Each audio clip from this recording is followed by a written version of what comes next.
बोलना चाहते तो बोल दिए। सर इन्होंने अध्यक्ष महोदय धन्यवाद, आपने मुझे बोलने का मौका दिया।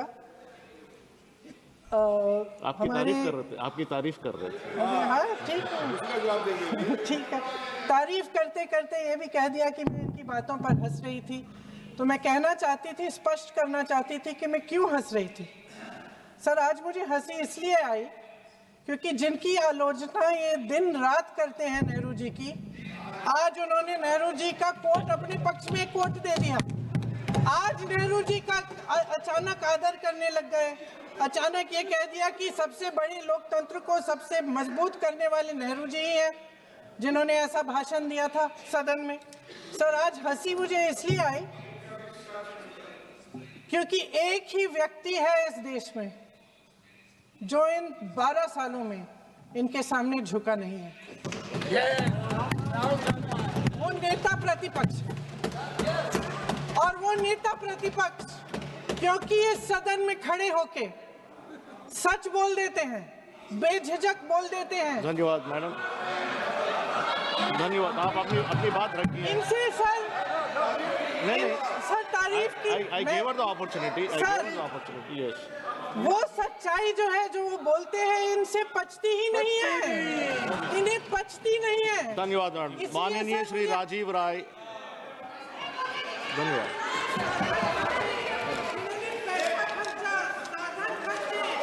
धन्यवाद सर। मैं माइक दिया है, माइक दिए हैं जिनका नाम दिया है। नहीं आप बैठिएगा, जिनका नाम दिया उनका माइक दिए हैं। नहीं sir, I gave the opportunity, she utilized the opportunity. No, आप बोलिएगा। राजीव राय जी आप बोलिएगा। राजीव राय जी आप बोलिएगा। मैं जब इस महत्वपूर्ण विषय पर बोलने आया था तो मैं सोचा था सदन की गरिमा के बारे में बोलूंगा, आपके चेयर के बारे में बोलूंगा, परस्पर सम्मान के बारे में बोलूंगा और महत्वपूर्ण बातों पर बोलूंगा। उन बातों पर बोलूंगा, लेकिन माननीय पार्लियामेंट्री अफेयर जी का मंत्री जी का भाषण भी बहुत ध्यान से सुन रहा था। मुझे ऐसा लग रहा है कि जितनी उन्होंने बातें कही और आपको 202 रोल याद आ गया जो मंत्री जी बैठे, तो मुझे उतनी आज़ादी दे दीजिए कि अपने माननीय मंत्री जी का जवाब मैं उन बातों पर चंद बहुत दूंगा तो उतना तो टाइम मिलेगा नहीं, लेकिन मैं देना जरूर चाहूँगा। अच्छा लगा, सुबह चेयर से भी नेहरू जी याद आए, स्वर्गीय राजीव गांधी जी याद आए, आपने कसीदे कर दिया, मैं मुगल बादशाह भी याद आ गए, बस अटल बिहारी वाजपेयी याद नहीं आए। अरे मैं तो जब से इस उम्मीद में कि एक दिन इस पवित्र हाउस में आऊंगा, स्वर्गीय चंद्रशेखर जी, मेरे गुरु जनेश्वर मिश्रा जी, श्रद्धेय नेताजी जिनके चरणों में रहा और अटल जी का भाषण सुन सुनकर सीखते रहा हूं। और आज आने पे आपको नेहरू जी की बात, कभी जुडिशरी की बात और सारा आरोप विपक्ष पर।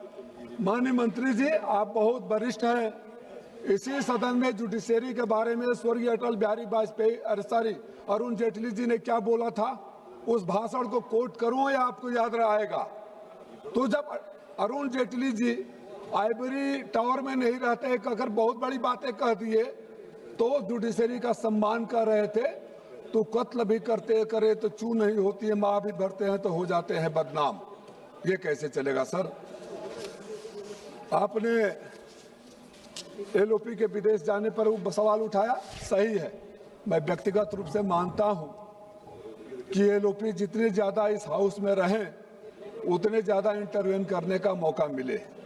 लेकिन जो बात माइक वाली आती है सर, मैं आपके चेयर पर पूरा भरोसा करता हूं, मैं कोई ऐसी धृष्टता नहीं करूंगा कि उस चेयर पर बैठने वाले माननीय ओम बिरला जी हो या आप हो या कोई हो जिस पर उंगली उठे।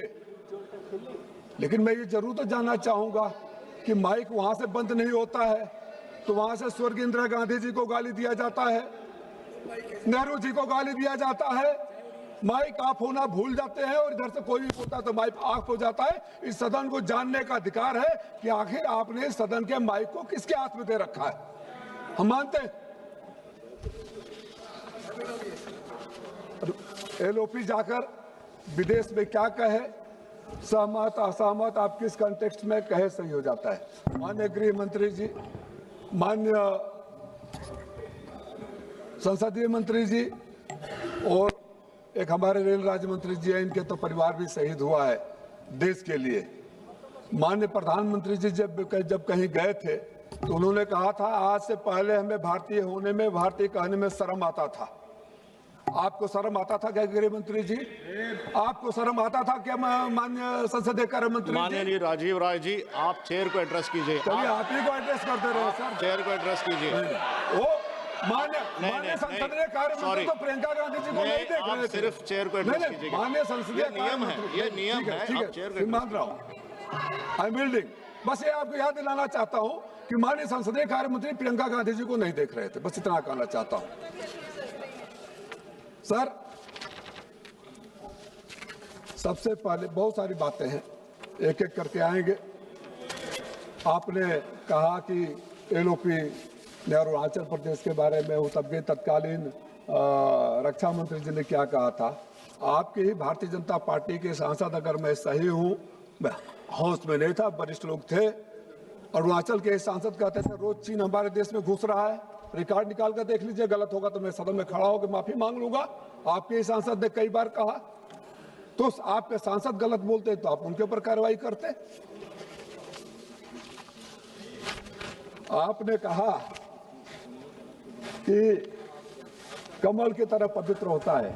माननीय मंत्री जी, कमल कीचड़ में खिलता है और ये देश कीचड़ नहीं है, इसलिए कमल और कीचड़ की तुलना देश के साथ मत करिए। अमेरिका के बारे में भी, अब अमेरिका के बारे में न बोला जाए, अमेरिका के बारे में बहस करनी थी तब तो हम चिल्लाते रहे, आपने बहस नहीं किया। इस सदन में जब दिल्ली गैस का चैम्बर बन गया था, लोगों का दम घुट रहा था, तो आपने वंदे मातरम पर बहस शुरू करा दिया, ये सोचकर कि राष्ट्रभक्त हो जाएंगे। और हम पूछते रहे कि 5 लोगों का नाम बता दो जो वंदे मातरम को अगर गोली खाए हो, जेल गए हो, फांसी पर चढ़े हो। कोई नहीं, हर चीज आप लेना चाहते हैं। मैं विषय पर आऊंगा माननीय अध्यक्ष जी। सर्वप्रथम मैं लोकसभा के अध्यक्ष के इस गरिमामयी पद के प्रति अपनी गहरी आस्था व्यक्त करता हूं, सम्मान व्यक्त करता हूं। अध्यक्ष केवल इस सदन का पीठासीन अधिकारी नहीं है, बल्कि एक गंभीर परंपराओं, विशेषाधिकारों के संरक्षक है। और मैं व्यक्तिगत रूप से भी, मैं बात आगे बढ़ाऊं उससे पहले स्पष्ट कर दूं, हाँ, व्यक्तिगत रूप से भी माननीय ओम बिरला जी का को बहुत ही बेहतर इंसान समझता हूं। आप कह रहे थे कि इतने 0 आवर में दिया गया, इतने सप्लीमेंट्री क्वेश्चन दिया गया, इतनी बार बोलने का मौका दिया गया। मैं मंत्री जी मानता हूं, मैं भी एकाध अवसरों पर सच को बोलना चाहिए, सच को बोलना भी बहादुरी और हिम्मत का काम होता है। एकाध अवसरों पर भी मैं भी माननीय स्पीकर साहब के चैम्बर में गया और कहा कि मुझे लोकसभा में बड़ी विषम परिस्थिति है, मुझे बोलने का मौका चाहिए, और वो स्पीकर जी ने मुझे मौका दिया, इसके लिए मैं उनका आभार व्यक्त करता हूँ। तो क्या सदन में इस बात पर नो कॉन्फिडेंस मोशन आया है क्या कि आपने 0 आवर में मौका नहीं दिया, सप्लीमेंट्री में मौका नहीं दिया? किस विषय पर आया है? किस विषय पर आया है? डिस्टर्ब मत होइए, पूरा बाकी है सर। डिस्टर्ब मत करिए, जानबूझ के इधर भी भूमिहार करना वाला। स्पीकर का पद गरिमामयी होता है और स्पीकर पर उंगली उठाना ऐसा नहीं होता है कि व्यक्ति विशेष के ऊपर उंगली उठाते हैं। हम लोग कॉन्फिडेंस मोशन पर बात कर रहे हैं, हमने एक रिजोल्यूशन भी दिया हुआ है, उस रिजोल्यूशन पर चर्चा करेंगे। तो मैं कहना चाहूंगा कि आप बीमारी के सिम्टम के बारे में चर्चा करना चाहते हैं, उसके डायग्नोसिस और क्योर के बारे में चर्चा नहीं करना चाहते। ये मौका, ये परिस्थिति पैदा क्यों हुई? आपने कभी सोचा है ये हालात पैदा क्यों? मैं जानता हूं, चाहे इधर के हो चाहे उधर के हो, कोई खुश नहीं है, कोई ये नहीं चाहता कि नहीं ये स्पीकर को हटा दो। किसी का खेत का झगड़ा है क्या? किसी का परिवार का झगड़ा है क्या? किसी का नहीं है। लेकिन परिस्थितियां पैदा करने वाले कौन है? जिस स्पीकर को मैं चैम्बर में जाता हूं, कभी उन्होंने किसी चीज के लिए ना नहीं कहा। यहां भी आते हैं तो जब उधर से चिट्ठी जाने लगता है, इशारा जाने लगता है, कहा जाने लगता है, आपने दबाव क्यों डाल दिया? इतना स्पीकर को कमजोर क्यों कर दिया? स्पीकर को इतना कमजोर क्यों कर दिया?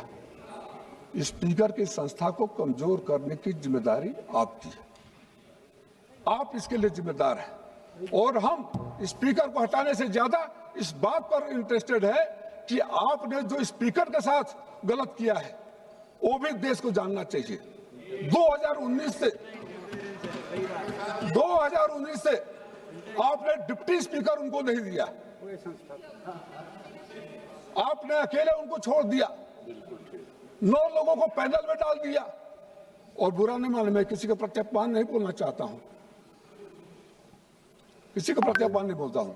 9 लोगों में बहुत सारे लोग ऐसे भी आते हैं जिनको देखकर ऐसा लगता है कि माननीय ओम बिरला जी को होता है, उनकी बात नहीं होते हैं। अच्छा हुआ, अब मैं उसके आगे नहीं बोलूंगा। मजाक नहीं करना चाहिए। सर इजाजत चाहूंगा सर।